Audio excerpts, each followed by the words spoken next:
Halo semuanya, balik lagi bersama gue di Suara Misteri. Gue mau cerita tentang pengalaman gue yang banyak banget pengalaman horornya. Salah satunya ketika gue kos di daerah Semarang. Di situ gue mau cerita tentang betapa bener-bener seramnya kos itu. Itu sekitar tahun 2003. Jadi di tahun 2003 itu gue bekerja di salah satu perusahaan, tepatnya di Ungaran, di pabrik gitu ya. Singkat cerita, gue kos di salah satu perkampungan. Jadi di sana itu masih banyak pegunungan, daerah perbukitan yang bener-bener tempatnya gelap gitu. Dan gue cari kos yang harganya miring juga sih, bisa dibilang lumayan murah lah, cuma 100.000 per bulan, murah banget itu. Dan gue juga nggak mau tahu apa itu latar belakang kosnya, terus apa yang ada di dalam kos itu. Di malam pertama gue kos di situ, gue masuk ke kos itu sore. Waktu siang gue lihat, kok tempatnya gelap gini ya gitu. Tapi di pikiran gue gak mikir macam-macam sama sekali. Cuma pas gue masuk kos, jadi pas bayar kos itu, gue dibilang sama yang punya kos itu ya, Mas, itu pas di lantai 2 yang kamar pojok, kamar mandi jangan pernah dipakai ya gitu. Kalau mau pakai kamar mandi depan aja gitu. Jadi di setiap lantai itu ada 2 kamar mandi belakang sama kamar mandi depan. Nah, gue waktu itu milih yang di lantai 2. Nah, karena udah berpesan gitu, nah gue bodo amat lah gitu. Ya udah, kalau mandi pakai kamar mandi depan gitu. Singkat cerita, gue saat itu pulang sekitar jam 11 malam. Gue buka kos itu bener-bener sepi karena gue orang baru di situ kan. Jadi belum tahu siapa aja penghuninya, siapa aja yang tinggal di situ gitu. Dan ternyata di lantai 2 itu bener-bener gelap karena tidak ada yang menghuni selain gue. Ya karena tahulah kalau sindrom orang perantauan, di hari-hari pertama, hari-hari awal kita dirantau gitu, pasti kita sulit untuk tidur. Malam pertama itu jam 11 gue datang ke kos itu. Gue pulang dari tempat kerjaan, gue masukin motor gue, lalu gue parkirin di bawah. Segera gue naik ke atas, gue langsung hidupin lampu lorong yang di depan. Jadi lorong yang di belakang itu tidak gue hidupin karena kamar gue itu kamar kedua di lorong dari atas. Itu ada 5 kamar, jadi kamar keduanya. Jadi yang gue hidupin cuma di situ gitu. Gue langsung masuk kos, mandi. Setelah mandi, beres-beres semua, gue lalu bersiap untuk tidur. Karena sebenarnya gue belum ngantuk, gue lalu lihat-lihat YouTube, yang dimana di situ gue lagi lihat cerita-cerita lucu. Nah, karena cerita-cerita lucu itu, gue kan ketawa-tawa kan, hahaha, kenceng banget. Selang beberapa waktu, gue tiba-tiba merasakan sesuatu yang aneh. Jadi dari lampu kamar gue itu kan biasa gue matiin pakai lampu tidur. Di lampu depan itu kedip-kedip. Loh, kedip-kedip kelihatan itu jadi dari dalam itu kelihatan kedip-kedip. Gue langsung penasaran kan. Gue lihat, oh cuma redup aja, mungkin karena tegangannya turun gitu. Selang beberapa waktu gue lanjut nih nonton YouTube nih. Gue masih ketawa-tawa aja. Tiba-tiba pintu kamar gue ada yang ngetok keras sekali.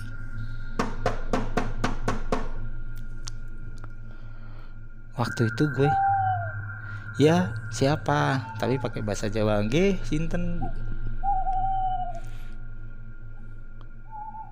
Gue kan terus dengerin suaranya yang menjawab, nggak ada yang menjawab. Gue segera kan pakai celana. Jadi kalau gue tidur itu biasanya gue cuma pakai celana dalam doang gitu. Gue pakai celana, gue dengerin lagi, nggak ada.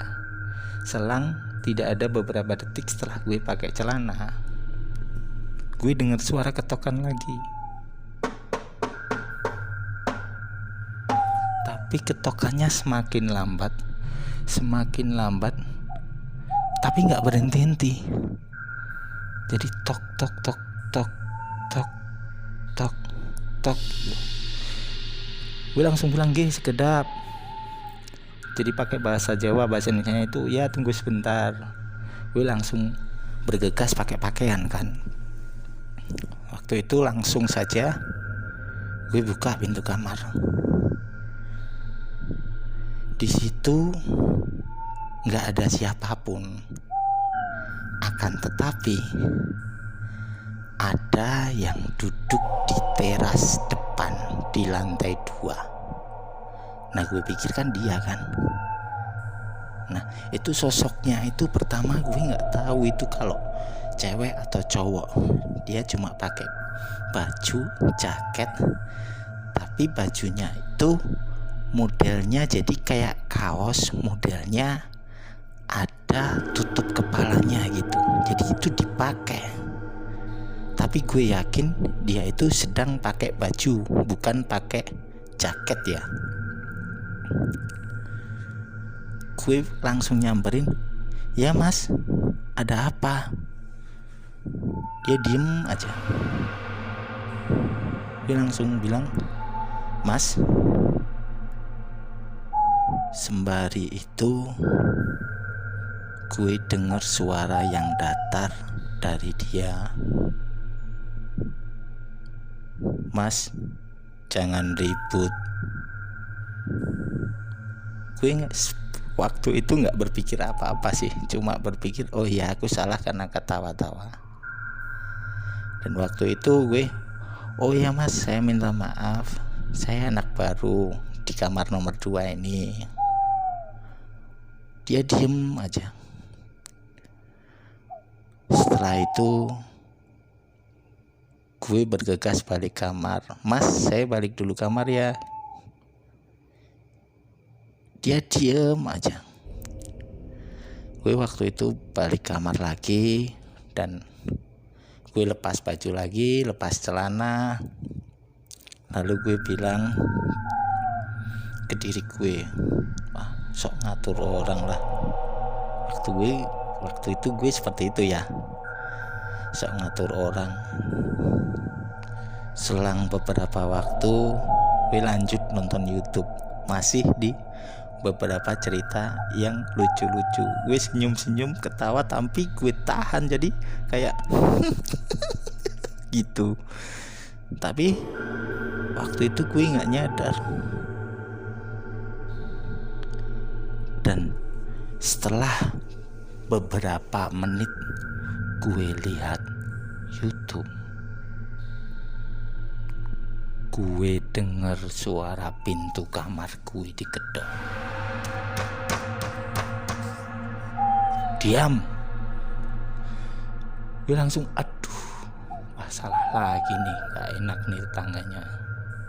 Langsung gue bergegas pakai baju, pakai celana. gue masih buka pintu, dan yang gue lihat di depan pintu itu ada sesosok laki-laki memakai baju dengan kerudungnya. Dia menatap dengan mata yang dingin. Setelah itu dia berpaling, dan yang buat gue merinding itu kepalanya patah, hampir terjatuh. Jadi seperti tidak ada penyangganya, seperti itu, kepalanya tidak ada lehernya. Dan gue waktu itu langsung, waduh, apa ini? Setelah itu gue langsung masuk kamar, gue hidupin lampu, lalu gue bergegas tidur. Gue benar-benar gak bisa tidur waktu itu. Dan yang anehnya, tiba-tiba gue kebelet kencing. Waktu itu pengen sekali, udah gak bisa nahan sekali. Gue bergegas keluar kamar, dan gue mau ke kamar mandi depan. Dan di kamar mandi depan itu kebetulan airnya habis, dan gue hidupin keran, nggak keluar air dari keran. Karena gue orang baru di situ, gue nggak tahu kan. Lalu karena gue udah nggak tahan lagi, gue ke kamar mandi belakang. Pas gue ke kamar mandi belakang, gue udah berpikiran, kok ini gelap banget ya, ini ada apa ini. Udah perasaan gak enak karena udah lihat kayak gitu tadi. Karena gue orangnya juga gak terlalu takut ya kayak gitu ya. Setelah itu gue masuk kamar mandi itu, gue langsung kencing, dan di situ alhamdulillah ada airnya. Gue bersihin. Pas gue keluar dari kamar mandi, gue buka pintu itu, gue melangkah baru satu langkah dari depan pintu kamar mandi. Tiba-tiba pintu kamar mandi itu seperti ada yang menutup dengan paksa.